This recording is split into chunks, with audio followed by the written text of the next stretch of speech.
आनंद Hindi cinema की एक ऐसी शानदार फिल्म है जो बनती नहीं बन जाती है। इस फिल्म की जितनी प्रशंसा की जाए कम है। एक ऐसी फिल्म जिसका निर्माण, निर्देशन, कहानी, पटकथा, संवाद और संपादन सभी कुछ श्रेष्ठ है। वहाँ फिल्म के कलाकारों का अभिनय तो ऐसा गजब है कि सभी पात्र जीवंत हो उठते हैं। उधर फिल्म का गीत संगीत, यहाँ तक कि फोटोग्राफी बेमिसाल है। आनंद के साथ यूँ तो कितनी ही अविस्मरणीय बातें जुड़ी है, लेकिन एक बात जो सबसे पहले आती है वह यह है कि राजेश खन्ना और अमिताभ बच्चन की साथ में पहली फिल्म थी। जब 1970 में आनंद का निर्माण शुरू हुआ तब राजेश खन्ना देश के सबसे पहले सुपरस्टार बनकर लोकप्रियता की बुलंदियां छू रही थी। सन 1969 में फिल्म आराधना की अपार सफलता ने राजेश खन्ना की ऐसी धूम मचाई कि बड़े बड़े सूरमा अभिनेता भी दंग रह गए। आनंद से पहले ही राजेश खन्ना दो रास्ते, इत्तेफाक, सच्चा झूठा, आन मिलो सजना, सफ़र, खामोशी और कटी पतंग जैसी सुपरहिट फिल्में अपने नाम दर्ज कर बॉक्स ऑफिस पर कामयाब हो चुके थे। जब 12 मार्च 1971 को आनंद प्रदर्शित हुई तब तक अमिताभ बच्चन की पहली फिल्म 7 हिंदुस्तानी ही प्रदर्शित हुई थी, इसलिए आनंद के समय वह नए से ही थे। अमिताभ बच्चन ने आनंद की रिलीज के दिन का किस्सा साझा करते हुए कुछ समय पहले कहा था, उस दिन उन्होंने स्वामी विवेकानंद मार्ग मुंबई के इरला पेट्रोल पंप से जब सुबह अपनी कार से पेट्रोल भरवाया तब उन्हें वहाँ कोई नहीं पहचानता था, लेकिन जब वह देर शाम को फिर से उसी पेट्रोल पंप पर पेट्रोल लेने के लिए रुके तो लोग उन्हें पहचान कर बाबू मोशाय कहने लगे। निर्माता एनसीसीपी और निर्देशक ऋषिदा की फिल्म जोड़ी ऐसी थी जिसने मिलकर कई ऐसी फिल्में बनाई जिन पर भारतीय सिनेमा सदा गर्व करेगा। इस जोड़ी की पहली फिल्म यूँ तो 1968 में ही आ गई थी, आशीर्वाद। ये फिल्म काफ़ी पसंद की गई थी, यहाँ तक कि बाद में राजेश खन्ना ने अपने बंगले का नाम आशीर्वाद भी इसी फिल्म के नाम से प्रेरित होकर रखा था। आनंद सिप्पी मुखर्जी की जोड़ी की दूसरी फिल्म थी। इसके बाद तो इन दोनों का साथ इतना मधुर और मजबूत हुआ कि दोनों ने मिलकर कई शानदार फिल्में बनाई, जैसे बावर्ची, चुपके चुपके, मिली, गोलमाल और खूबसूरत। आनंद फिल्म में 5 मुख्य पात्र हैं, Anand Sahgal, doctor Bhaskar Banerjee of Babu Moshai, doctor Prakash Kulkarni, Suman Kulkarni और रेणु। इन भूमिकाओं को क्रमशः राजेश खन्ना, अमिताभ बच्चन, रमेश देव, सीमा देव और सुमिता सान्याल बखूबी से निभाया है। फिल्म की कहानी फ्लैशबैक में उस समारोह से शुरू होती है जहां कैंसर विशेषज्ञ डॉक्टर भास्कर को उनकी पुस्तक आनंद के लिए सरस्वती पुरस्कार से सम्मानित किया जा रहा है।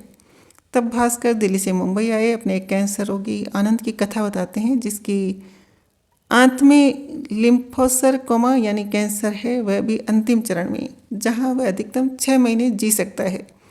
चिकित्सा विज्ञान में इस रोग का कोई उपचार नहीं है। कहानी का सबसे बड़ा पहलू यह है कि अपने इस रोग के भयानक सच को जानने के बावजूद आनंद अपनी जिंदगी इस बेबाकी और मस्त अंदाज में जीता है कि सभी हैरान हो जाते हैं, सभी उससे प्यार कर बैठते हैं। अपनी बातों, हंसी मजाक से सभी के दिलों में घर कर लेने वाला आनंद दुनिया को जीने का सलीका सिखाकर आखिर एक दिन दुनिया को अलविदा कह देता है।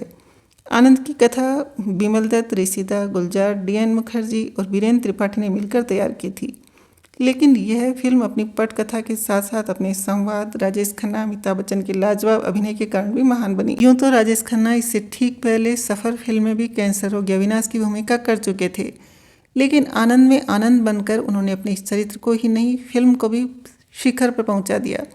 गुलजार ने फिल्म संवाद तो इतने बेहतरीन लिखे कि आज भी उन संवादों का कोई मुकाबला नहीं है। जिंदगी बड़ी होनी चाहिए, लंबी नहीं। तुझे क्या आशीर्वाद दूं बहन, यह भी तो नहीं कह सकता कि मेरी उम्र तुझे लग जाए। अपने बम्बई शहर का जवाब नहीं, पंजाब, सिंध, गुजरात, मराठा, द्रविड़, उत्कल, बंगा सभी तो यहाँ है। अब तो जीना भी बम्बई में, मरना भी बम्बई में। आनंद फिल्म के अंत के एक संवाद को अपने अभिनय से राजेश खन्ना ने और भी इतना मार्मिक कर दिया था कि पत्थर दिल भी पिघल कर रोने लगते हैं। बाबू मोशाय, जिंदगी और मौत ऊपर वाले के हाथ में है, जहाँ पना उसे ना तो आप बदल सकते हैं और ना मैं। हम सब तो रंगमंच की कठपुतलियाँ हैं जिनकी डोर ऊपर वाले की उंगलियों में बंधी है। कब कौन कैसे उठेगा ये कोई नहीं बता सकता। हा हा हा हा। जिंदगी और मौत का फलसफा समझाने वाले इस लंबे संवाद की गूंज लंबे अरसे बाद आज भी कायम है। इन संवादों के साथ अभिनेता जॉनी वॉकर का एक संवाद जो फिल्म के नाम का अर्थ समझाता है, वह है, वाह वाह मरते मरते चेला गुरु को जीना सिखा गया, दुख अपने लिए रख, आनंद सबके लिए। आनंद एक ऐसी फिल्म है जिसमें जहां हास्य के ढेरों दृश्य हैं तो ऐसे दृश्यों की भी कमी नहीं है जहां दर्शक रह रहकर जमकर रोते हैं। यह फिल्म कुछ अन्य फिल्मों से काफ़ी अलग है। इस बात का अंदाज राजेश खन्ना सहित ऋषिदा को पहले ही लग गया था। फिल्म चाहे मार्च 1971 में प्रदर्शित हुई, ऋषिदा ने फिल्म को 1970 में ही पूरा करके 30 दिसंबर 1970 को भागदौड़ करके इसका सेंसर प्रमाण पत्र प्राप्त कर लिया था, जिससे फिल्म को उसी वर्ष राष्ट्रीय फिल्म पुरस्कारों की प्रतियोगिता में भेजा जा सके। ऋषिदा की सोच सही साबित हुई। आनंद को 1971 में सर्वश्रेष्ठ हिंदी फीचर फिल्म का राष्ट्रीय फिल्म पुरस्कार प्राप्त हुआ। इतना ही नहीं, 1972 के 19वें फिल्म फेयर पुरस्कारों में आनंद को 7 नामांकन में से 6 पुरस्कार मिले। सर्वश्रेष्ठ फिल्म, सर्वश्रेष्ठ अभिनेता राजेश खन्ना, सर्वश्रेष्ठ सहायक अभिनेता अमिताभ बच्चन, सर्वश्रेष्ठ संवाद गुलजार, सर्वश्रेष्ठ कहानी संपादन ऋषिकेश मुखर्जी। राजेश खन्ना के इस राज को आज गिने चुने लोग ही जानते हैं कि राजेश खन्ना इस फिल्म में काम करने के लिए मुफ्त में तैयार हो गए थे। हालांकि राजेश खन्ना से पहले धर्मेंद्र और किशोर कुमार को आनंद की भूमिका देने की चर्चा चली थी, लेकिन जो एक और सच सामने नहीं आया वह यह कि सीपी मुखर्जी आनंद के लिए शशि कपूर के नाम पर अपनी सहमति बना चुके थे। उसी दौरान काका राजेश खन्ना को आनंद को लेकर खबर मिली कि ऋषिदा एक कमाल की पटकथा पर फिल्म बना रहे हैं। काका उस समय ऐसे सुपरस्टार थे कि उनकी लगातार 12 फिल्में सुपरहिट हो चुकी थी। हर कोई उन्हें मुँह मांगे दाम पर अपनी फिल्म में लेना चाहता था। लेकिन तभी काका ऋषिदा और सीपी के पास जाकर बोले कि आप आनंद बना रहे हैं और आपने मुझसे पूछा तक नहीं। इस पर एनसी सीपी ने कहा, आपकी फीस इतनी ज़्यादा है कि मैं आपको अफोर्ड नहीं कर सकता। इस पर काका ने कहा, आपसे पैसे मांग कौन रहा है, मैं इस फिल्म में मुफ्त में काम करने को तैयार हूँ। एनसी सिप्पी के बेटे और जाने माने फिल्मकार राजेंद्र सिप्पी ने इस संबंध में बताया था, बिल्कुल काका ने आनंद में मुफ्त में काम करना स्वीकार किया था, लेकिन हमारे डैडी उसूलों वाले व्यक्ति थे। उन्होंने काका से कहा, आपने हमारा मान रखा है लेकिन हम भी आपका मान रखेंगे। आनंद के लिए आप कोई पैसा नहीं ले रहे हैं तो हम इसके बदले आपको मुंबई क्षेत्र में प्रदर्शन के अधिकार मुफ्त में देंगे। सिप्पी ने काका को आनंद का मुंबई वितरण क्षेत्र मुफ्त में दिया। फिल्म सफल होने से काका को इससे अच्छी कमाई हुई। काका के बारे में अमिताभ बच्चन के साथ मनमुटाव की कई कहानियां हैं। आनंद के बाद ये दोनों सिर्फ एक और फिल्म नमक हराम में भी साथ काम कर सके। यह फिल्म भी ऋषिदा की थी। इसके बाद ये दो दिग्गज सितारे फिर कभी साथ काम नहीं कर सके। यूं आनंद की सफलता से अमिताभ को फिल्में तो कई मिल गई, लेकिन आनंद के 2 साल बाद अमिताभ की 7 फिल्में फ्लॉप होती गई। लेकिन आनंद और बॉम्बे टू गोवा में उनका काम प्राण साहब ने देखा तो वह अमिताभ से अच्छे खासे प्रभावित हुए। प्राण के कहने पर प्रकाश मेहरा ने ये दोनों फिल्में देखकर अमिताभ को जंजीर का नायक बना दिया। बस उसके बाद जो इतिहास बना उसे तो सभी जानते हैं। राजेश खन्ना अमिताभ को लेकर बातें चाहे कुछ भी हों, लेकिन दोनों अभिनेताओं ने हर सार्वजनिक मंच पर एक दूसरे का भरपूर सम्मान किया है। लेकिन राजेश कितने पारखी थे कि नए नवेले अमिताभ की प्रतिभा को काका ने शुरू में ही पहचान लिया था। राज सिप्पी ने बताया, आनंद की शूटिंग के दौरान काका ने अमिताभ के साथ काम करने के 7वें दिन कह दिया था, इस लंबू से बचकर रहना पड़ेगा, बहुत काबिल है यह लड़का। काका का यह अंदाज सच निकला। जब अमिताभ सफल हुई तो काका करियर ढलान पर जाने लगा। हालांकि आनंद में राजेश खन्ना ने जो रोल किया वह अनुपम है। अपने मासूम चेहरे और भोली मुस्कान के साथ किया अभिनय और अंदाज से वह हर दृश्य में दर्शकों के दिल में घर करते चले जाते हैं। आनंद फिल्म में नायक आनंद की कोई नायिका नहीं थी। फिल्म का नायक अंत में मर भी जाता है। फिर भी ऋषिदा ने इस फिल्म को जिस साहस और आत्मविश्वास से बनाया वैसी मिसाल कम ही मिलती है। आनंद की खास बात यह थी, फिल्म में छोटी छोटी भूमिकाओं में भी ललिता पंवार, दुर्गा खोटे, जॉनी वाकर, दारा सिंह, असित सेन जैसे दिग्गज सितारों ने कमाल का काम किया। रमेश देव और सीमा देव दंपति की तो यह यादगार फिल्म थी। फिल्म में अमिताभ बच्चन के अपोजिट अभिनेत्री सुमिता सान्याल थी। सुमिता बांग्ला सिनेमा की तो चर्चित अभिनेत्री रही है, लेकिन हिंदी में उन्होंने आशीर्वाद, गुड्डी और मेरे अपने जैसी कुछ एक हिंदी फिल्में ही और की हैं। आनंद फिल्म की शूटिंग सिर्फ 28 दिन में पूरी हो गई थी। फिल्म की ज़्यादातर शूटिंग मुंबई के मोहन स्टूडियो में हुई थी। दिलचस्प बात यह है कि इस फिल्म की शूटिंग अमिताभ बच्चन के घर जलसा में भी हुई थी। हालांकि तब वह जलसा नहीं, एनसी सिप्पी का बंगला बिंदिया था। अमिताभ ने बहुत बाद में इस बंगले को खरीदा था। आनंद अपने दिलकश मर्मस्पर्शी गीत संगीत के लिए भी अमर है। यूँ तो सलील चौधरी के संगीत में 4 गीत हैं, जिनमें 2 गुलजार के हैं, मैंने तेरे लिए और ना जिया लागे ना। हालांकि आनंद के जो 2 गीत सर्वाधिक लोकप्रिय हुए वे योगेश के हैं। एक मन्ना डे का गाया जिंदगी कैसी है पहेली, दूसरा मुकेश का गाया कहीं दूर जब दिन ढल जाए। योगेश के इन दोनों गीतों को अधिक लोकप्रियता मिलने से गुलजार सरीखे गीतकार योगेश से 19 रह गए थे। दिलचस्प बात यह है कि हाल कुछ ऐसे बन गए थे कि योगेश के गीत इस फिल्म में होते ही नहीं।